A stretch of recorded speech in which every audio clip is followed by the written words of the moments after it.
সারা দেশের মতো পটুয়াখালীতেও তীব্র তাপদাহে বিপর্যস্ত হয়ে পড়ছে সাধারণ খেটে খাওয়া মানুষের জীবন। প্রয়োজন ছাড়া মানুষ ঘর থেকে বের হচ্ছেন কম, বের হলেও ছাতা ব্যবহার করে আসছেন ঘরের বাইরে, দ্রুত কাজ সেরে ঘরে ফিরে যাচ্ছেন। অন্যদিকে তাপদাহে উপার্জনের প্রভাব পড়ছে নিম্ন ও মধ্যবিত্ত মানুষের ওপর। গেল কয়েকদিনের প্রকৃতির বিরূপ আবহাওয়ায় নিষ্পেষিত হচ্ছে দক্ষিণাঞ্চলের জেলা পটুয়াখালীর মানুষ। আবহাওয়া অফিস বলছে, চলমান তাপপ্রবাহ দক্ষিণাঞ্চলে অনুভূত গত কয়েক বছরের মধ্যে সর্বোচ্চ। গরম থেকে বাঁচতে অনেকেই জলাশয়ে সময় কাটাচ্ছেন সাঁতরে। বেশি বেশি পানি ও পানীয় পান করতে হচ্ছে। গরমে সবার নাভিশ্বাস অবস্থা। শুধু মানুষ নয়, তাপদাহ প্রভাব ফেলেছে প্রাণীর জীবনেও। গবাদি পশুগুলো বিভিন্ন জলাশয়ে গা ভেজাচ্ছে ও পানি খাচ্ছে। খুব কড়া রোদ, গরমে টেকতে পারতেছি না। রোড আগুন, পুরো আগুন, শরীর খুবই ক্লান্ত। বেবালা অস্থির, বেবালা গরম পড়ে এখন পটুয়াখালীতে।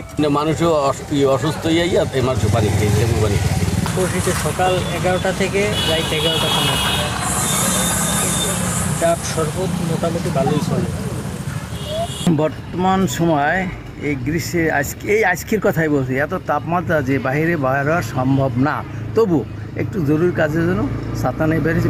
গরমে টেকতে পারতেছি না, লেবুর শরবত খাইতেছি। রোদের তাপের সরে ইঞ্জিন গাড়ি চালানো যায় না। আমি ছাওয়াইয়া জিরেছি আছি। এত রোদের তাপ সহ্য গরম যায় না, এই লেগে ছাওয়ায় দাঁড়াইছি। কাজ বাজ করতে পারি না, গাড়ি গুড়ি চালাইতে সমস্যা হয়ে যায়। রোদের তাপে কোনো যাওয়া যায় না। আমার তো 80 বছর, আমি কী করব? চারটে মাইয়া বলা মানে খাওয়াইতে পারি না, আর কেউ নাইও। কিরা কামাই করি খাওয়াই, এই কষ্ট করি রিক্সা চালাই আমি খাওয়াই। রোগ খাওয়ান যায় না, বই ঠিক যায় না। আল্লাহ রাস্তায় মানুষ দেয়, এই যে একটু চলিয়ে ছাড়া চলবার কোনো উপায় নাই। আমাদের মনে করেন কাজ আধা ঘন্টা পর পরই আমাদের আবার পানি খাওয়ার দরকার, আবার রেস্টের দরকার। কাজ করতে পারি না, প্রথম 2 ঘন্টা কাজ করলে পর 3 ঘন্টা লাগে জিরিয়াল। আমার যতটুকু বয়স, আমার লাইফে এরকমের গরম দেখি নাই। রিক্সা চালানো না, সেই জন্য ছাওয়াইয়া বইছি। এক সপ্তাহের বেশি সময় ধরে তাপদাহ চলছে পটুয়াখালী জেলায়। কখনো 37 ডিগ্রি সেলসিয়াসের বেশি, আবার কখনো 37 ডিগ্রি সেলসিয়াসে অবস্থান করছে তাপমাত্রা, বলেন এই আবহাওয়া পর্যবেক্ষক। সারা বাংলাদেশের উপর দিয়ে যে তীব্র এবং অতি তীব্র তাপপ্রবাহ বয়ে যাচ্ছে এবং পটুয়াখালী তথা বরিশাল বিভাগের উপর দিয়ে মৃদু এবং মাঝারি যে তাপপ্রবাহ বয়ে যাচ্ছে, এটা বিগত 10 থেকে 12 বছর এরকম চলমান তাপপ্রবাহ আসলে হয় নাই, যেটা বর্তমানে হচ্ছে। এবং গত 15/4/2024 তারিখ আমাদের পটুয়াখালী খেউপাড়াতে 40.2 ডিগ্রি সেলসিয়াস সর্বোচ্চ তাপমাত্রা রেকর্ড করা হয়েছে, যেটা গত 43 বছরের ইতিহাসে সর্বোচ্চ তাপমাত্রা রেকর্ড করা হয়েছে। এদিকে জেলার সকল হাসপাতালগুলোতে বাড়ছে ডায়রিয়া সহ গরমজনিত রোগীর সংখ্যা। এদিকে তীব্র গরমে বাড়ছে সর্দি, কাশি ও জ্বরে আক্রান্ত হওয়ার সংখ্যা। আক্রান্তদের মধ্যে শিশু ও বৃদ্ধদের সংখ্যা বেশি।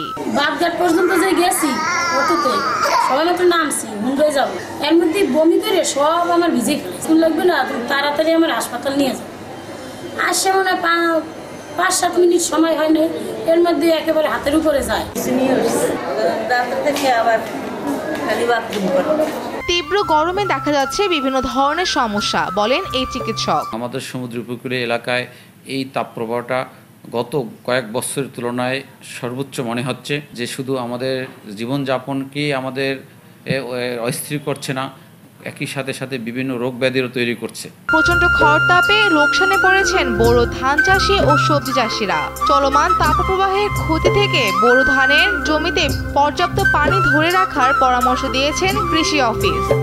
সারা দেশের ন্যায় পটুয়াখালীতেও এখন মৃদু থেকে মাঝারি আকারের তাপপ্রবাহ চলছে। সেই প্রবাহের ফলে আমাদের যে মাঠে দণ্ডায়মান ফসল রয়েছে, বিশেষ করে 20,600 হেক্টর জমিতে বোরো এবং 87,000 হেক্টর জমিতে আমাদের মুগ রয়েছে, 6-7 হাজার হেক্টর জমিতে আমাদের বাদাম আছে এবং 4-5 হাজার হেক্টর জমিতে আমাদের মরিচ রয়েছে।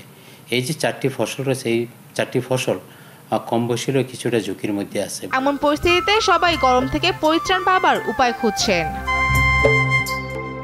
ডেস্ক রিপোর্ট, দেশ টিভি।